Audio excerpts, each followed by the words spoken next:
சங்கீதம் 73:24 உம்முடைய ஆலோசனைகளின்படி நீர் என்னை நடத்தி முடிவில் என்னை மகிமையில் என்னை ஏற்றுக்கொள்வீர். அல்லேலூயா, அல்லேலூயா. இந்த 32வது சங்கீதத்தை குறித்து பார்க்கும் பொழுது, அங்கே ஆரம்பத்திலிருந்து பார்க்கும் பொழுது, அந்த தாவீது சொல்லுகிற ஒரு காரியம், சங்கீதக்காரன் தாவீது அவன் அறிக்கையிட்டு கடைசியில் அவன் சொல்லுகிறான், என் கர்த்தர் என்னை நோக்கி பார்ப்பார். அல்லேலூயா, அல்லேலூயா. ஒருவேளை தேவ கோபம் உங்க வாழ்க்கையில இருக்குன்னு சொல்லி ஆண்டவர் வார்த்தையை தந்திருக்கலாம். அல்லேலூயா.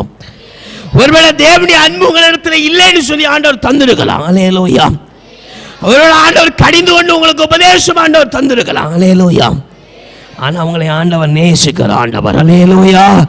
அவர் மறுபடியும் உங்களை போதித்து தம்முடைய வழியை காண்பித்து தம்முடைய கண் உங்களை விட்டு விலகாதபடி உங்களை கருத்தாய் விசாரிக்கிற ஆண்டவர். கரங்களை வைத்து அல்லேலூயா சொல்லுங்க. அல்லேலூயா.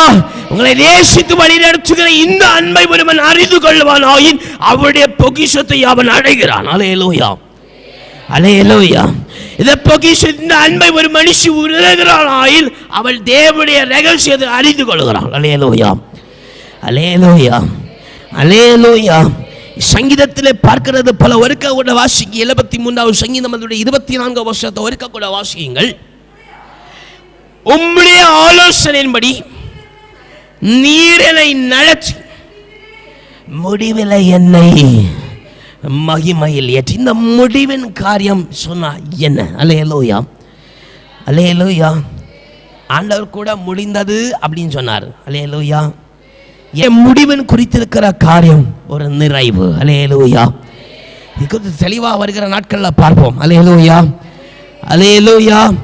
இங்கே ஒரு தெளிவான காரியம், அதாவது நீங்கள் தேவனுடைய அன்பை நினைவு கூறாதிருக்கிற நாட்கள் அல்லேலூயா முடிவுக்கு வருகிறது. அல்லேலூயா. ஏன் சொன்ன உங்க இருதயத்தை ஆண்டவர் சபைப்படுத்துகிறார். அல்லேலூயா, அல்லேலூயா. அவர் சபைப்படுத்த போகிறார். வேதத்தில் சொல்லப்பட்டது போல தேவனுடைய திட்டமும் தேவனுடைய விருப்பமும் நிறைவேறுகிறதுக்கு அவர் என்ன செய்கிறது இல்லை, விடுகிறது இல்லை. அல்லேலூயா. விடுவார் ஆண்டவர்? சும்மா விடுவார் ஆண்டவர்? நீங்க விசுவாசத்தில் உயர வரைக்கும் ஆண்டவர் உங்களை சும்மா விடுவாரா? விட மாட்டார். அல்லேலூயா. கரங்களை வைத்து நல்ல அல்லேலூயா சொல்லாம ஆண்டவருக்கு அடிமை உண்டுன்னு சொல்ல முடியும். அல்லேலூயா.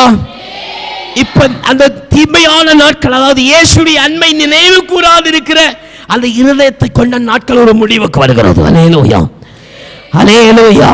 ஒரு ஜெயம் எடுக்கப்பட்ட நாளாக இருக்கிற இந்நாளில் தானே ஒரு முடிவாக கர்த்தர் கொண்டு வருகிறார். வாசிங்க 1 பேதுரு 3வது அதிகாரம் 12வது வசனத்தை வாசிங்க. 1 பேதுரு 3வது அதிகாரம் 12வது வசனம். கர்த்தருடைய கண்கள் நீதிமான்கள் மேல் நோக்கமாயிருக்கிறது, அவருடைய செவிகள் அவர்களுடைய வேண்டுதலுக்காக கவனித்து காத்து கொண்டிருக்கிறது. அல்லேலூயா, அல்லேலூயா, அல்லேலூயா. இப்ப தேவனுடைய கண் உன் மேல நோக்கமாயிருக்கும்னு சொன்னா நீ நீதிமான் என்னப்படுகிறாய். அல்லேலூயா, அல்லேலூயா. அதான் சொல்லப்பட்ட வாக்குத்தத்தம், உனக்கு நீ ஜெபம் பண்ணுகிற நீ கேட்கிற காரியத்தை நிறைவேற்ற ஆண்டவர் போகிறார். அல்லேலூயா, அல்லேலூயா. உங்க மேல இருக்கிற கோபத்தை ஆண்டவர் மாற்றி போட போகிறார். அல்லேலூயா. நல்ல கரங்களை தலையிலேயே சொல்லுவோமே. அவன் நீங்க சொல்லப்பட்டிருக்கிறது போல அவருடைய கண் உங்கள் விண்ணப்பத்திற்கு நோக்கமாய் காத்து கொண்டிருக்கிறது. அல்லேலூயா. இதெல்லாம் எவ்வளவாய் நிறைவேறும் என்று சொன்னா நீங்கள் தேவ அன்பை உங்கள் செயல்கள் உங்கள் பேச்சுகளை நினைவு கூறும் பொழுது. அல்லேலூயா, அல்லேலூயா. இவை யாவற்றையும் மாறுதல் உண்டாகும்படிக்கு கர்த்தரின் நாளில் ஜெயம் எடுத்துக்கிறார்.